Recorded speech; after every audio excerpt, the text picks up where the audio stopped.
And welcome to our new little docu-series. This is followed on from my drive times that I used to do. So if anyone used to watch Drive Time, hopefully this is a nice little addition to what used to happen there. But in Drive Time, we used to have a lovely little saying, no, drive time. So I don't think we're going to do that every single time for this, but I guess only time will tell. So my name's Andy Hooper. I'm the CEO here at GE Capital, Global Commerce Experts, and Expandly. And what I would love to do is I want to take you on a journey over the next 10 weeks about what we're doing here, how we're doing it, some of the highs, some of the lows, and all the different things that have come up during the process. And what I really want to focus on is the acquisition we've acquired of Expandly, which is an amazing piece of software. And over the next 10 weeks, I want to guide you through an entrepreneur's view, if you like, of acquiring a business, taking it over, what that process looks like, how we come to acquire it in the first place, along with the highs and lows of taking on a piece of software that may or may not be exactly what we want, or all those different things. And then to go through all the other things about what's worked, what hasn't, the process we go through to acquire a business, and what we do post-acquisition, and what we then do to change it, evaluate it, and then move forwards. Now, open book, in 10 weeks' time, we're going to be relaunching Expandly to Expandly 2.0. And I'm really, really excited that that's going to be happening. We will be doing a waiting list, so make sure you get onto the waiting list if you want to register for Expandly 2.0.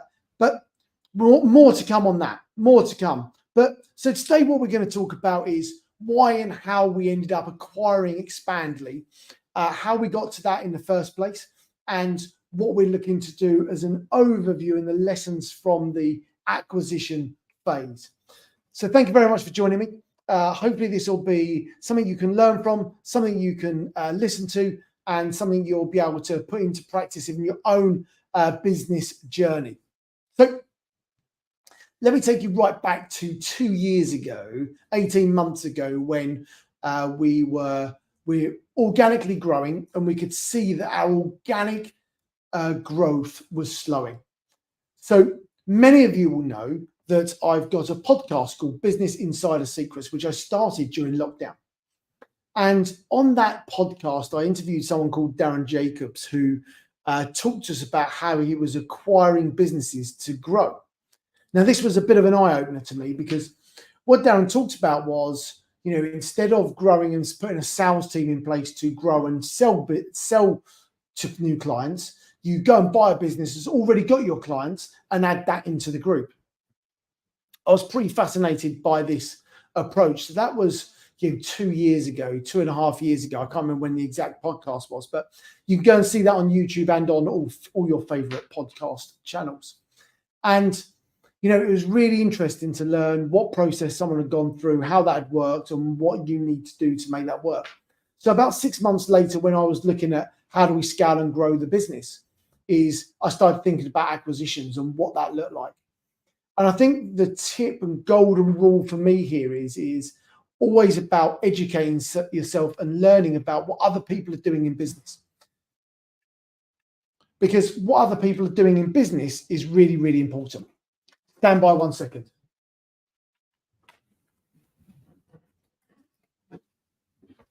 I bet that sounds infinitely better. I'm guessing that sounds infinitely better. It turns out the microphone I'm using wasn't plugged in. So there we go. But given this is the first one, we're going to allow the odd little slip up. So hopefully you can hear me a lot better. And hopefully that's going to provide a much better voice experience. So where was I? So the education piece here for me was about constantly educating myself. Now, I started my podcast really to learn what other people are doing. Because if you think about, I say, hey, you're a business owner. Can we go to the pub or the bar? And I'm going to ask you a million questions about how you started your business. And chances are you're going to think that's a little bit weird. But if you turn that on its head and say, hey, I've got a podcast. Why don't you come and join me and share your experiences? instantly most people are like, well, yeah, thanks very much for inviting me. I'd be privileged to come on. So much more to come on that this year. We're aiming to do 26 podcasts this year. So one every other week. We've done 3 so far, so they'll be dropping very soon. So as I talked about, this is I want this is an entrepreneur's journey that I want to guide you through over the next 10 weeks. And so I will go off topic slightly and I will talk about different things. But for me, that's really, really key because you'll understand and get to know me a little bit. I can't plug in a USB microphone and so on. So we decided that we wanted to start growing by acquisition. We wanted to start thinking about how do we acquire more customers. And the things that we were looking for was how do we gain new services that we don't do? How do we gain new customers that we don't do? And how do we scale and grow the business from there? So Global E-commerce Experts, which is the core part of the business, has many different sides to it. We've got compliance, logistics, and account management at the time. We've actually completely dialed down the account management and replaced that with Expandly, which is listing management at the moment. So giving that omni-channel approach, online distribution. So Global E-commerce Experts, compliance, logistics, online distribution as we speak today. But 18 months ago, 2 years ago, we were going through a process of what that looked like. How do we didn't have a shipping business, so we added a shipping business in. We did a joint venture, then acquired the whole piece. So we then acquired some other little bits here and there, but really we started thinking about how do we really scale and grow. So what we started doing is where are our ideal acquisitions going to come from? So when you start thinking about how you're going to grow by that, the first thing to think is, well, who's upstream or downstream of our services that's already working with our clients? So for us, we're on a lot of marketplace preferred networks, promotions partners, because marketplaces fundamentally believe that the service we offer makes life very, very easy for sellers. So they quite often refer people to us to say, hey, you want to expand, talk to these guys. So with that in mind, what happened was that we were already on these partner programs. So what we did is we just looked at all the partner programs and started targeting the people that were already on those programs. So we started approaching them and we've approached people in different ways. So we've approached them via LinkedIn, we've sent letters, we have cold called people, we've done lots of different things over the time. But one that came back was a company called Expandly. So we're finally going to get onto the journey so far with Expandly, aren't we? So I apologize. So Expandly for me approached us and said, hey, yep, we're interested in selling. And the process we then go through is we start thinking about, okay, how are we going to do that? So the first thing that we do is we have a discovery call. So we had a discovery call with the team at Expandly, and we started talking about what they currently did, how it worked, how it operated with an overview, right? I always like the discovery call to be, it's about them and about us. So if someone wants to sell their business, they want to sell the business, they want to know who they're selling it to. They want to get an understanding and know what that looks like. So the discovery call is a two-way process. It's us sussing them out. Is the business right for us? But at the same time, it's about them sussing us out and making sure we're the right fit and to the right custodians of their business to take it forwards. So we did this and we had the initial discovery call. And at that point, we both agreed that there was some merit in talking further. So what we started doing then is we then signed some non-disclosure agreements. We then put some things in place to start getting some accounts and things like that. And what we did is we get the accounts and we start looking at the data and we start thinking about how that could look like for us. Now, Expandly 1.0, what we'll call at the moment, as it is today, is a listing management tool in its core. It gives you the ability to have a central point of resource for your stock and then sell that on multiple marketplaces to be able to control the stock in one location. Now, it does a whole load of other things on top of that, but that's one of the core things that it does. And when we looked at our services, compliance, logistics, and online distribution, it fitted really, really nicely into that piece. So for us, it was a natural piece of what we were doing. Secondly, it was software. we are not a software business. We are a service business. Now, in a few weeks' time, we'll talk about the transition we're going to go through from being a service business to a technology business to a software business. I guess I won't wear a shirt and tie anymore. I'll be in jeans and a t-shirt, I guess. But we'll see, I guess. I don't know why I said I guess a lot. Anyway, now, so we found this acquisition. We're going through the process to learn more. And what was coming apparent during the expanded process was that, the business had received a lot of funding in the past. It had been run very, very well. The software was very, very capable, but there are a few things that it needed to solve to be to the next step. The current funders, is my understanding, that they didn't want to put any more cash in, and that actually the next logical step was it to be sold to somebody else. And I'll get on to a brief history of Expandly after. So what we did is we went through a SWOT process, strengths, weaknesses, opportunities, and threats, to really understand the business in a whole. So, it was struggling to identify its customer base. There was a lot of people that had similar software that was getting significant more investment in it to be able to take it to the next level and start scaling it, marketing it, and really getting it in the hands of new people. Where did it fit in the market? We wanted to understand where it currently fitted in the market, because we're doing a SWOT analysis of where it is today. The sales and marketing had dropped down. There wasn't a huge amount of sales and marketing happening, and it was starting to lose some cash, and that was what they wanted to erode going forwards. The development had stopped, needed a massive upgrade for the software, and there was going to be a huge investment needed on that. But it did have some strong clients, a strong base, and a really good foundation with an epic team. Came with a great few people that run the system, that manage the system, and develop the system, that were going to come with, obviously, with the process. So people don't know how that works. When you acquire a business, something called 2P, which is basically when you acquire a business, you've got to take the people or you've got to make them redundant. There's a whole process around that. And I'm not going to cover that today, but you do need to be aware of that process. You can't just abandon the people within that business. So we did the SWOT analysis of where it was. We looked at the finances, and then what we did is we did a SWOT analysis of where we thought we could take it. So the first thing is that we had clients that could use it straight away. So we've got 2,000 clients that we've expanded, and actually a portion of those we would be able to put straight onto the software. So it's like, okay, well, how many of those can we put on the software? And we could take that software from, a small customer base and double or treble that within 3 months. So that was a strength. It also had really, really nice branding. The business is called Expandly. Global e-commerce experts globally expands brands. We typically expand brands from the US into Europe. And actually, global e-commerce experts is quite clunky. It's quite a clunky name. And actually, the Expandly name is much, much better. So one of the things that we're looking at, could we rebrand? How would we use the new brand? How do we merge the businesses together? What could that look like in the future? And we started thinking about how and why we would put all of this together to make it really, really work for everyone involved.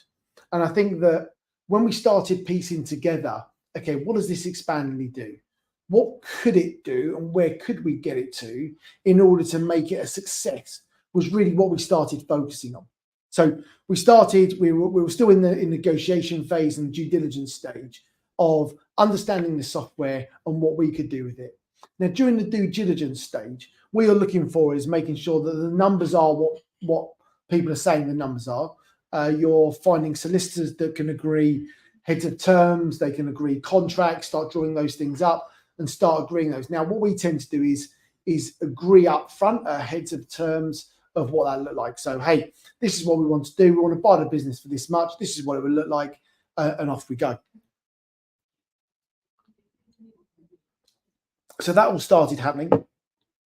We're doing due diligence, and we're really starting to get our head around how this software would work for us, what the name would mean to us, what the branding would mean to us. But obviously, we can start thinking about these things and about some of the synergies.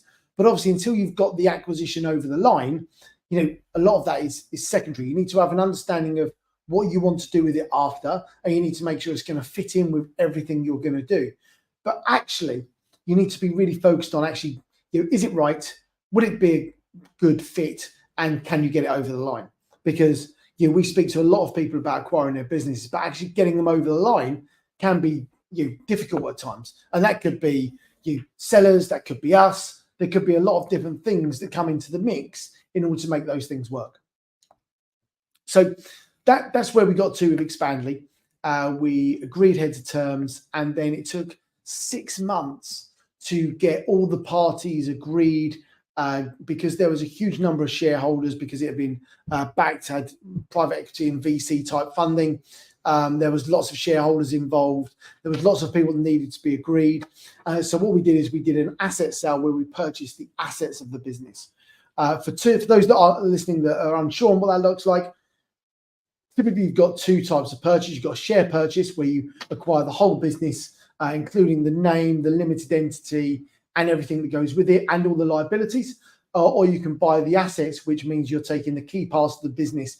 In this example, we're taking the staff, we're taking the branding, we're taking the name, we're taking the software, but we're leaving essentially the business behind. And that was a really, really good way of us acquiring the business. And what it ultimately meant was that we went through that process. It took 6 months to do that piece, which is a really, really long time. Typically, it takes 2 to 3 months, but there were lots of complications along the way. So for anyone thinking about that expansion route, you got to think about, expanding acquisition route. You really need to think about, okay, how long is this realistically going to take? Probably double it. And I think that would be fair. So history of Expandly, it started some 12, 13 years ago. It was started by a gentleman who was a software developer and built an amazing initial tool that, as the e-commerce market started to build out, and we will try and get him on the podcast if we can, because I think that story would be fascinating. If you're listening, give me a shout and we'll get you on, because I think that's a really interesting story. Then what happened was then it went through a number of different hands, a number of different people, another different investment rounds, and so on. And ultimately that ended up with us. So what is Expandly 1.0? So Expandly is a listing management tool, inventory management tool. It's a VAT accounting tool. So it enables, if you're let's say a UK-based seller, which is its prime target market, it enables you to put all your inventory in one place. It then enables you to list that on multiple channels with one central point of sense, if you like, one central point of truth. So if you sell 3 items over here, the other marketplace over here knows that there's 3 less to sell. And that's really, really important, especially on high volume stock, because if you've only got 5 left in stock and you've sold 5 over here, the place over here needs to know, otherwise you're going out of stock and you get penalties from the marketplaces. So that was a really, really key part of what it did. It also, because it links in with those marketplaces, it can also it's got a link to Xero, which is accounting software, which means that you can put that traffic all the way through into Xero, so you can do your accounting from Xero as well. So there's a really, really nice benefit to inventory management, listing management, and your accounting all in one piece. And that for us was the really, really exciting part, because, we focus on the compliance and the logistics, and that enabled the listing management. If you now start thinking about our compliance and our VAT registrations we do in Global E-commerce Experts, we've now got a tool to be able to start making that much simpler and much easier and much more effective for our clients. And coupled with all of this, we work through objectives and key results process. So we religiously plan, on objectives and key results, OKR, measure what matters. I don't know if I've got the book to hand. No. Measure what matters is probably the ideal book to get your head around what that looks like. But if you start thinking about OKRs, one of our aspirational OKRs was to create a portal for our clients. So at the moment, our clients have got a portal for our ticket desk for support, and they've got a portal for our warehouse management system. And then anything else is a manualish process, I guess. We've got software in the background that does it, but there's no central portal that enables that to happen. So what we wanted was a portal that enabled those things to happen. And you can start to see where all these things start to come together of where we want to get to. So lessons learned from acquiring the business. One, don't underestimate a software business, the complexities and what it takes to develop the software. And we'll come on to that in future weeks. The second thing is if you look at, as you're acquiring a business, a large number of shareholders, you need to double at least the amount of time it's going to take in order to get it over the line. Depending on if you're just taking a portion of share or 100% shares, or you're buying the assets of the business. And I think that, again, that's really, really important, because when you're looking at that list, you need to start thinking about what that looks like. The analysis of the business probably fell in two categories: the business as it was and where we wanted to get it to. Now, we acquired it in July last year. It's currently February this year, and we're 2 months away from getting it to where we want to really ideally get it to. And I think that's really, really important. Now, with Expandly itself, it's an amazing tool. If you are a UK-based business and you're not using Expandly for inventory management and listing management, you should be on that today. So go and sign up to that today. You can go and sign up, depending on if you want monthly or yearly, and 1 year contract, 2 years contracts, all those type of software type things. Then there's a process to go through, and it's much better value. It's a much better product, and you'll get a huge amount of benefit from it. What will also happen is you'll see it adapt and change as we go through the next couple of months, and be one of the first to start using it on the beta program that we're going to be rolling out very, very soon. So that leads me on to where we're going to take it and what's coming over the next few weeks. So I think this is really, really critical, because I want to make sure I'm giving you the right information. So hopefully you can hear me turning my pages to get to what it is. So next week, we're going to be doing a complete demo on Expandly 1.0. When I say complete, it won't be a complete demo you'd have on a one-to-one, but what I want to do is show you what it currently does, how effective it is, and what it can really, really fine-tune. How it can really, really support and help you, because I think you'll get a huge amount from it. You've heard about how we've acquired it. I think next, very simply, you want to understand what it does. What does it do? Now, after that, what we're going to do is go through a week-on-week process. I'll bring different people in to support me each week. So you won't need to get bored of hearing me talk. You'll get different people each week. So we'll talk about in a couple of weeks' time, we're going to talk about the OATS process. The OATS process is a process we go through once we've acquired a business to integrate it. Observe, assess, track, and shift. It gives us the ability to observe what's going on, assess, tracks what's happening through KPIs, and then if we need to, shift the business in order to turn it around, make it a success, or leave as is. And different businesses, that is over a different time frame and everything else. So we'll talk through that process, which is really, really insightful. If you are someone who's acquiring businesses, you'll really enjoy that.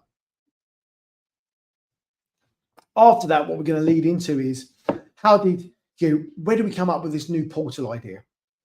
How did we come up with the ideas and the brain waves to think, okay, this is what we've currently got, and this is where we want to get to?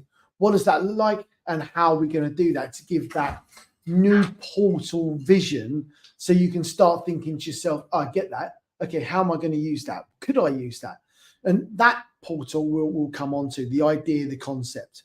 And then I'm going to go through a whole process of the realization we're now a software company and how we're going to change and adapt from that. Appointing a software team. My trip to South Africa to meet the software team and what that looked like. That was an amazing experience as well, by the way. And I can't wait to talk about that, because that was just epic. I may even see if I can try and share some of the videos while I'm going through that. Then we'll talk about how we're planning it out, what that looks like, what 2.0 actually looks like today, and what the changes we're making. And then we'll go through a few other bits of the hurdles, the lessons learned, and then ultimately what we're going to end up with is the launch of the new software, which I'd love you to join us on. So thank you very much for joining me. My name's Andy Hooper. The link to join the waiting list for Expandly 2.0, you're not going to want to miss this. This is going to be an amazing piece of software that anybody that wants to expand their business is going to need. if you are an online seller, you are an e-commerce marketplace seller, you're a website shop, web shop seller, this is going to be game-changing software for you outside of anything else that is currently there. Nothing is going to be taking nothing out there that does what we do unless you're a multi-million pound business, you're a $1 billion business, and you're working with someone that's got all this stuff in-house, so to speak. Because for SMEs, you want the ability to be able to get dialed in. You want to be able to compete with the big boys at a much smaller fraction of the cost, utilizing software and AI to be able to develop that for you and make that easier. And I cannot wait to share the story as we go through the next few weeks and share the changes we're making, the adaptations we're making, and everything else that's going on. So really, really excited. Hopefully you'll get a change of scenery next time, but there's no guarantees for that. We'll see how we go on. Apart from that, I truly am grateful for you spending your time with me. I know it's precious, and I want to make sure that you're getting the value from this, and I want to make sure that you're getting all the things I learned from. If you're a business owner, how do you grow and scale your business? And acquisition is just one of those options once you see that organic traffic starting to slow. So how do you build and grow a business? How do you scale a business? And this is going to come in a couple of different phases. This is really about giving you the excitement for Expandly 2.0. That's ultimately what it's about. But it's also an entrepreneur's journey through acquisition, process, learning, education, and everything else that goes along that. I'm looking forward to sharing the ride with you in the journey. My name's Andy Hooper. If you want to reach out, you can get me at LinkedIn. It's probably the best place. Just don't Google in LinkedIn, do you? Just search on LinkedIn, Andy Hooper, and something will come up. I'm the go-to e-commerce guy and the person that's acquiring businesses. So get in touch if you want to learn more. Expandly is a great opportunity, and I can't wait to share it with you. Thanks very much, and I'll see you on the next episode next Wednesday at 4:30. Thank you very much.